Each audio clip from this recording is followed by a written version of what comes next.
Okay, so I believe we are ready. So let's begin by saluting the three youths in call and response. Yeah.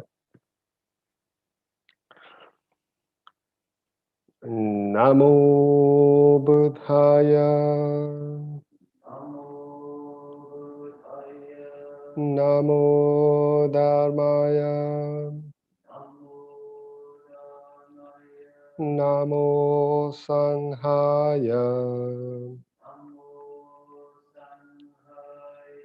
Namo Namah. Om. Home.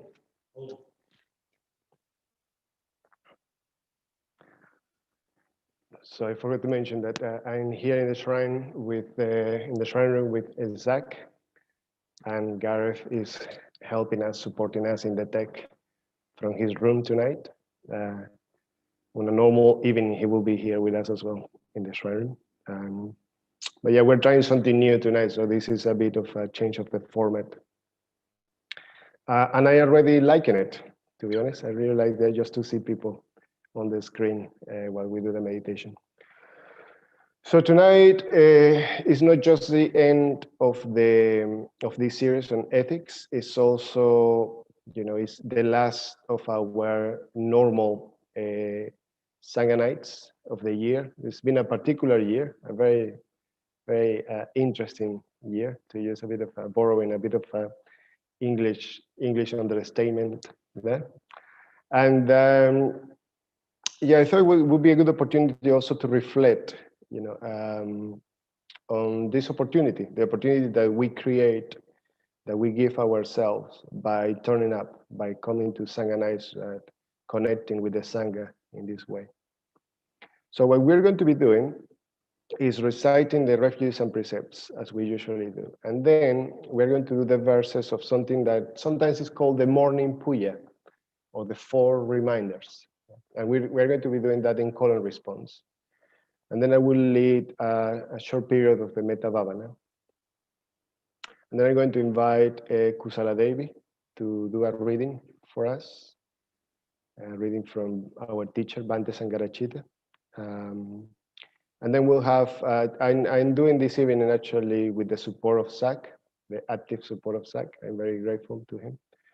So then Zach will be having a bit of input for us just before the tea break. Yeah, and I'll say more about the second half later on tonight. So get yourself comfortable and ready to chant some verses.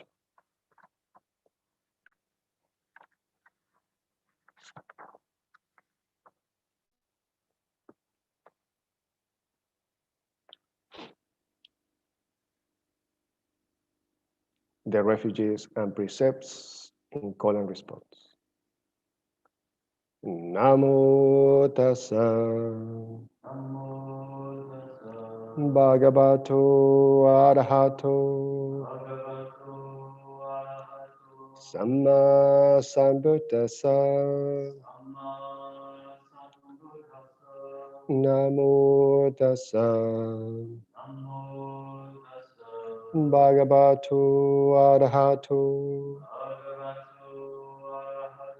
samma sambuddhassa.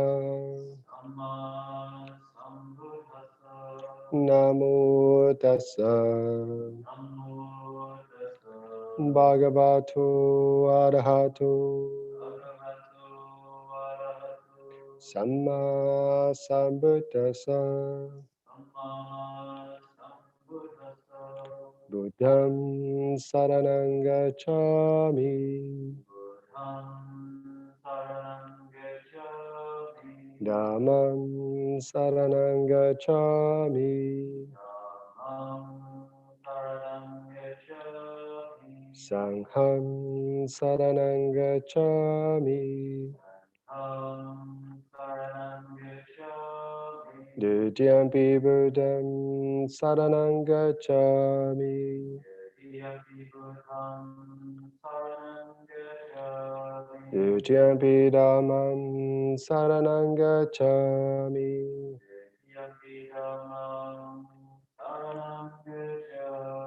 Dutiyampi sangham saranam gacchami.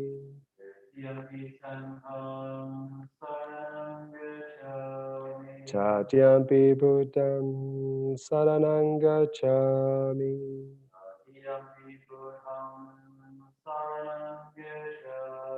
Tatyampi dhammam saranam gacchami.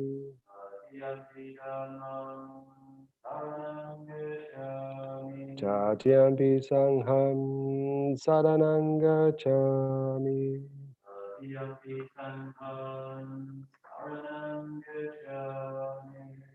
Anatipata Vermani Sikapadam Samadhyami Adinadana Vermani Sikapadam Samadhyami Kamesu Michachara Vermani Sikapadam Samadhyami Musavada Vermani Sikapadam Samadhyami Suramaria Maja Pamadatana Vermani Sikapadam Samadhyami Sadhu Sadhu Sadhu. With deeds of loving kindness, I purify my body. With open-handed generosity, I purify my body. With a stillness, simplicity, and contentment, I purify my body. With truthful communication, I purify my speech. With mindfulness clear and radiant, I purify my mind.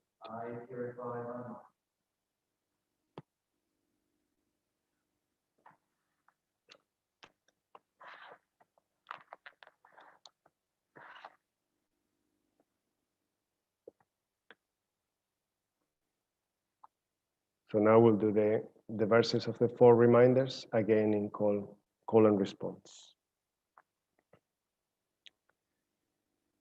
This human birth is precious. An opportunity to awaken. But this body is impermanent. Ready or not, one day I shall die. So this life I must know, as the tiny splash of a raindrop, a thing of beauty that disappears, even as it comes into being. The karma I create shapes the course of my life. But however I act, life always has difficulties. No one can control it all.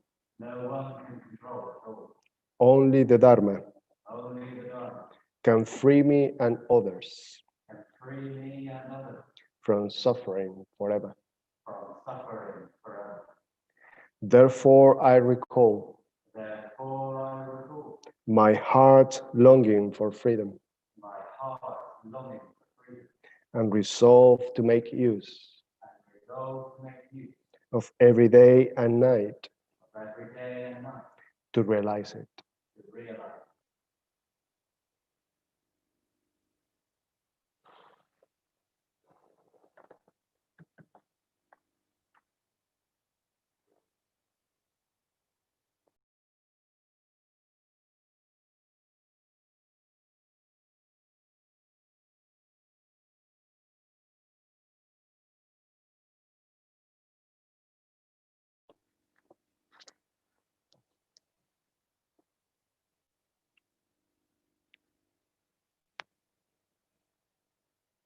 Finding your posture, taking your time to arrive fully, noticing your mood,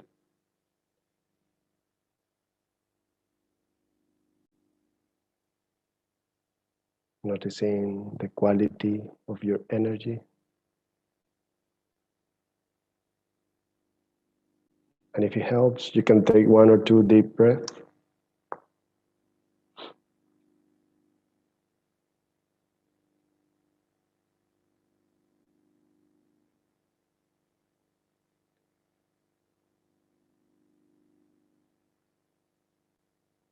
Allowing your body to feel more grounded,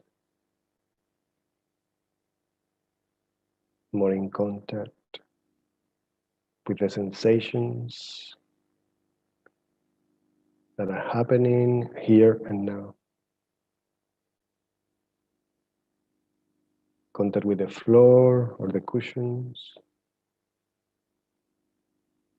Contact between your sitting bones and the mat, the cushions, the chair.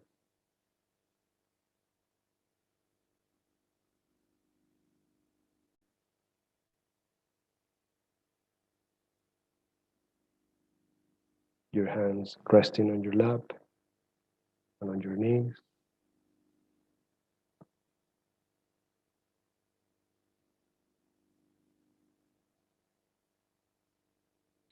Noticing the quality of your experience.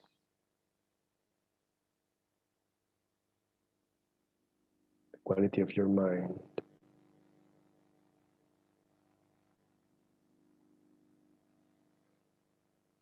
Bringing the focus of your attention to the breath.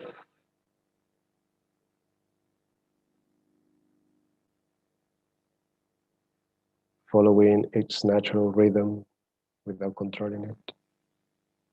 Just witnessing.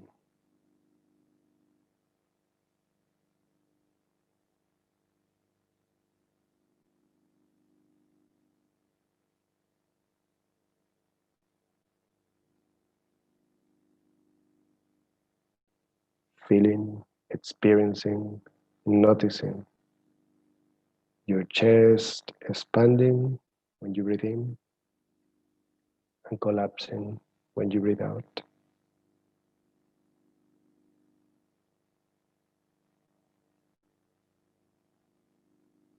Then shifting the focus of your attention to the chest, around the heart area.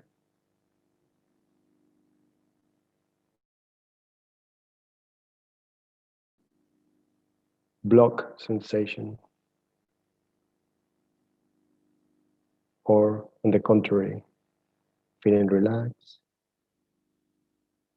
noticing the contact between your skin and the clothing you are wearing right now.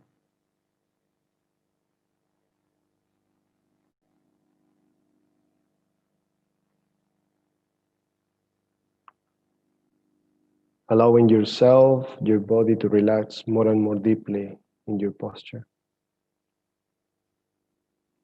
And getting ready for the practice of the metta bhavana.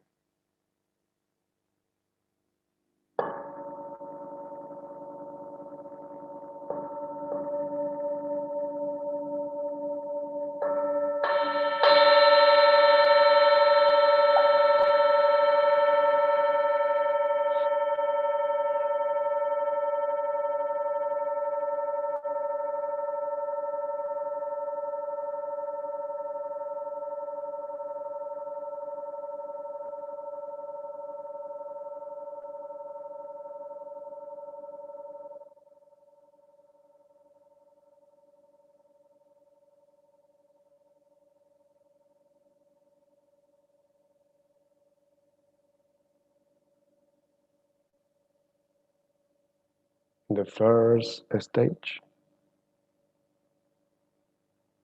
cultivate a sense of appreciation, loving kindness towards our experience here and now.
If it helps, you can use the phrases, may I be well, may I be happy, truly happy. May I be free from suffering and the causes of suffering. May I make progress on the path to wisdom.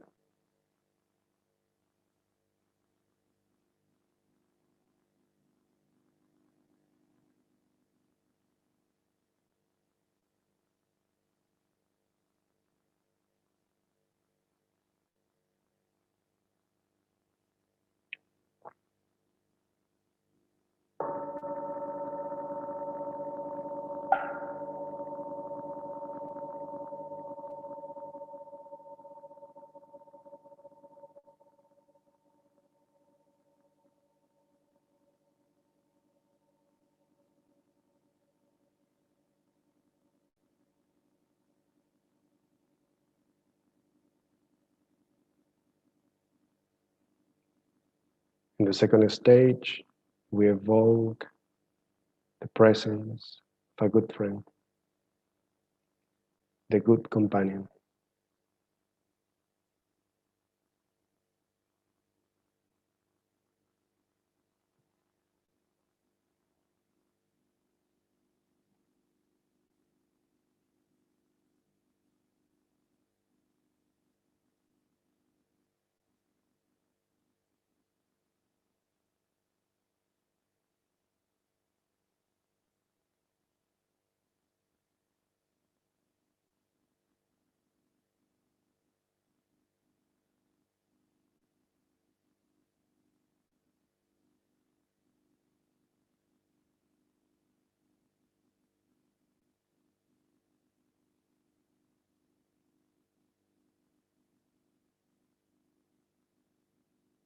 May my good friend be well.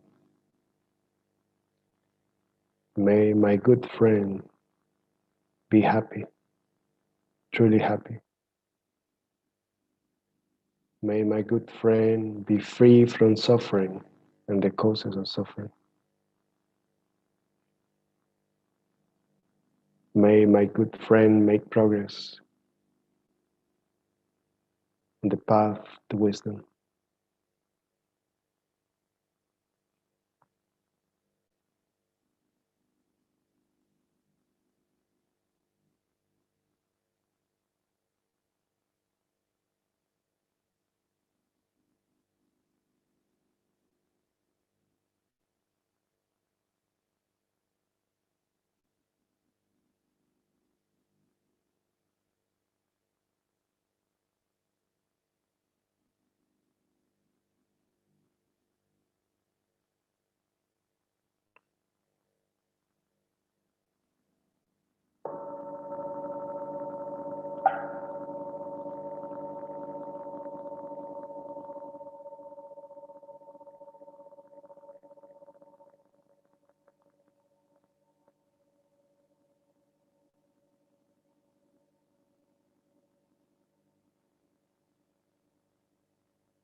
In the third stage, we expand the circle of gentle awareness, of appreciation, to include a familiar face, the neutral person.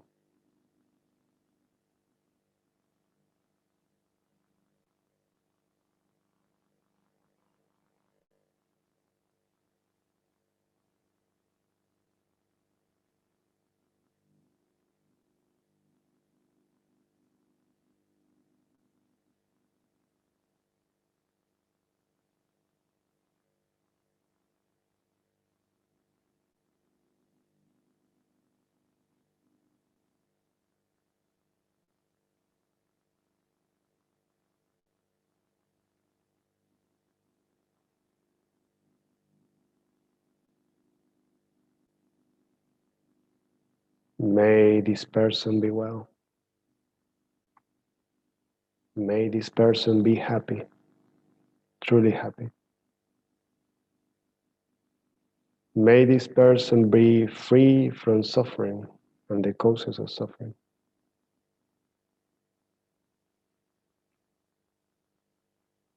May this person make progress on the path to wisdom.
In the fourth stage, we invite a person that we might find difficult. And first of all, just notice your reaction when you think of this person. What kind of emotion you experience when evoking the presence of this person.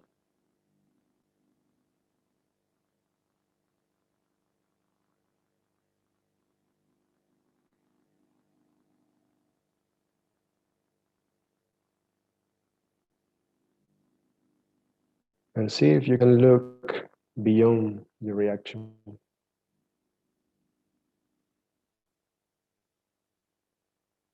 and appreciate this person as another human being.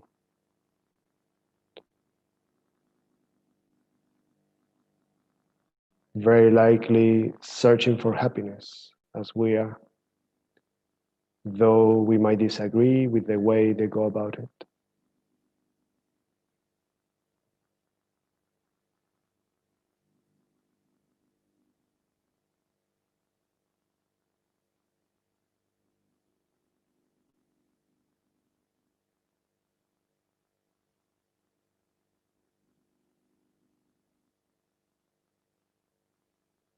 May this person be well.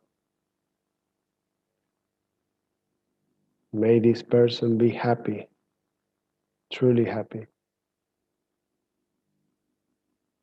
May this person be free from suffering and the causes of suffering. May this person attain to wisdom.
The last stage,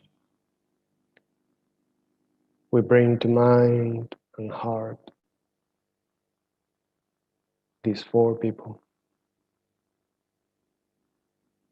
ourselves, our good friend, the neutral person, and the person that we find difficult.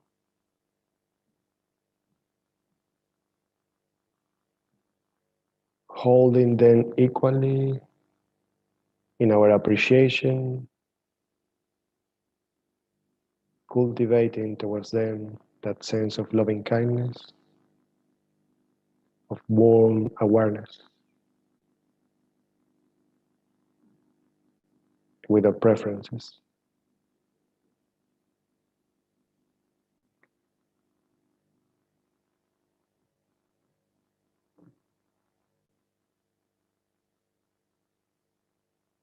And from there, bring to mind the people connecting with you tonight, sitting at this very moment, like you, wishing the well-being of others.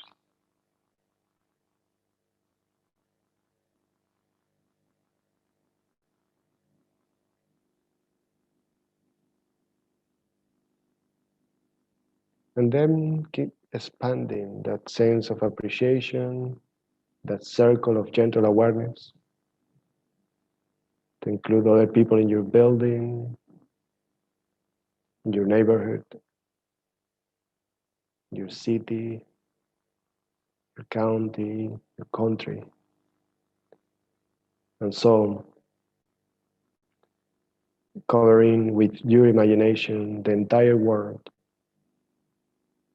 filling it with loving kindness. May all beings be well. May all beings be happy, truly happy. May all beings be free from suffering and the causes of suffering.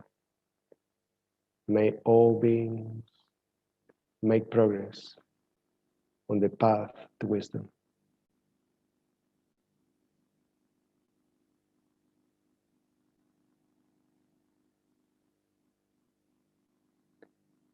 And whenever you feel ready, after the bell, open your eyes and bring the meditation to a closure.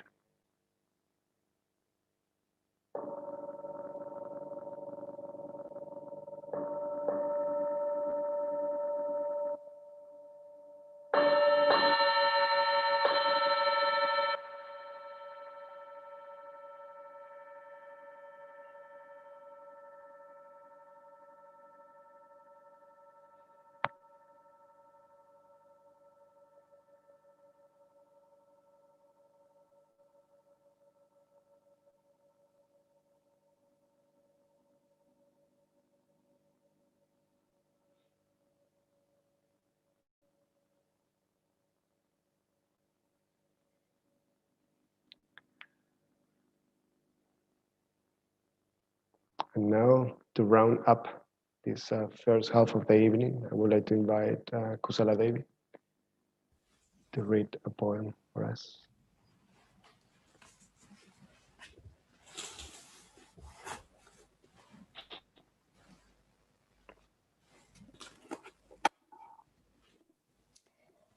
Life is King by Sangharákshita. Hour after hour, day after day, we try to grasp the ungraspable, pinpoint the unpredictable. Flowers wither when touched. Ice suddenly cracks beneath our feet. Vainly, we try to track bird flight through the sky, trace dumb fish through deep water, try to anticipate the earned smile, the soft reward, even try to grasp our own lives. But life slips through our fingers like snow. Life cannot belong to us. We belong to life. Life is King.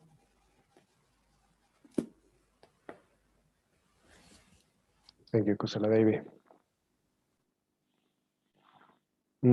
Beautifully paced. So I would like to invite now Zach, who's going to share with us some reflections just before the tea break.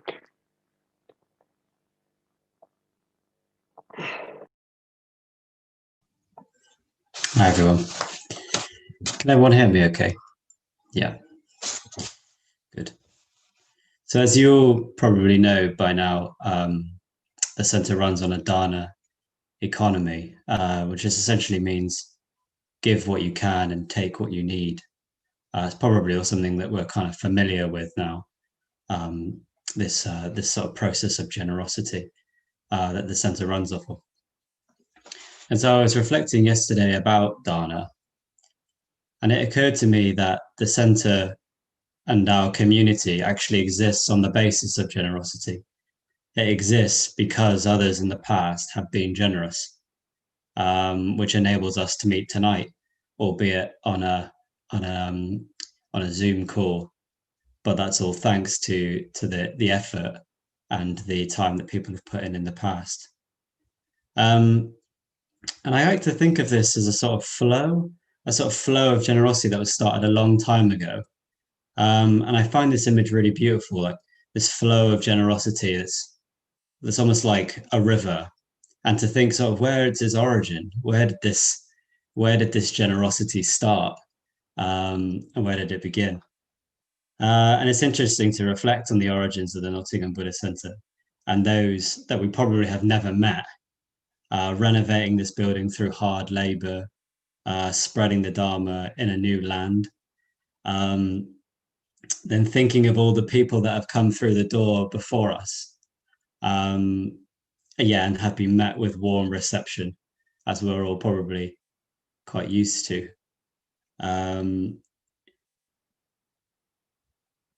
So we might, so thinking about that and all of the people that have come through before us and have contributed their time and just by turning up and being in the center and contributing to the center and making the center what it is. And we might even think beyond that, and think of maybe of Bhante Ergin Sangharákshita, the founder of our movement, in which this center grows out of, or this grows out of this movement that Bhante started. And in fact, Bante's whole life was a gift. You know, it was his whole life was he lived his life giving and building. And if we continue in this way, tracing back this lineage of generosity, one naturally ends up at the Buddha, and through his decision to teach out of a deep compassion for the world and for all beings. So I think there's a real ideal to be had in generosity when we think of it in this way. And of course, we try and follow that example, continue that flow by participating in classes, through giving our time and our financial resources, through standing orders and etc. And we all work to keep that flow going, and keeping this place going, and keeping, you know, in these difficult times, keeping this place alive and thriving. And we can do that actually just by turning up tonight, that we're doing that, you know, we're keeping that flame alive. And so when I think of it like that, this really sort of this really opens me up in a way, to see myself as part of this bigger kind of this bigger image or this bigger purpose. But as we all know, in order to keep this place going, we do need finance. You know, we do require money. And the center has become more reliant on donations than it ever has been, through not being able to do our usual methods of school visits, for example, and room hire. It's meant that we're much more solely reliant on donations than we ever have been. So the financial support is really important, particularly to grow and expand, expanding what we can offer here at the center. And man, yeah, in these times, when there's so much is being taken away from us, it's really just quite important, a lifeline that we have here in many ways. Such a resource that we have actually to grow in these times. I was thinking that, albeit this is just, so much has been taken away from us, but actually, I know that I've still been going on retreat. We've still been turning up, communicating with one another, learning about the Dharma.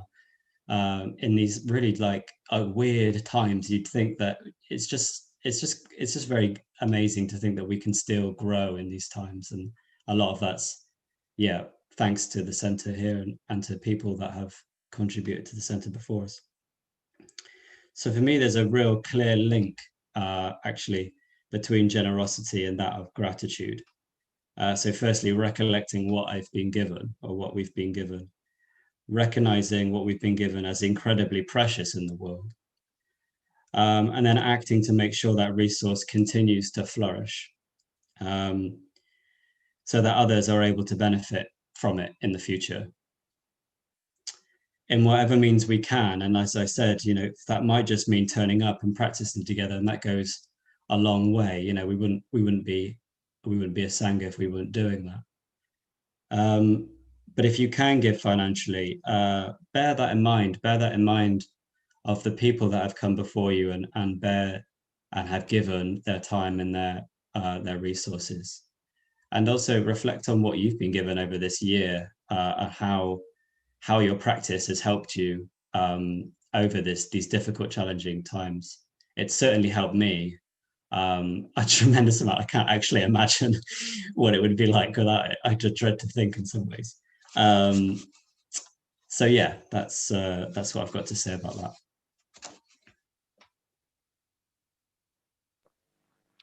Thank you very much, Zach. Yeah, beautiful reflection. I wonder if Gareth can put the link for the donation page on the chat. Yeah, is that okay? Thank you, Rob. So we have now time for a tea break, but as we've been doing in this series, we sort of we're just keeping the gathering together. So I'm going to be here. We can have a bit of a chat before I move into the next. Thank you, Gary. Into the next half of the evening.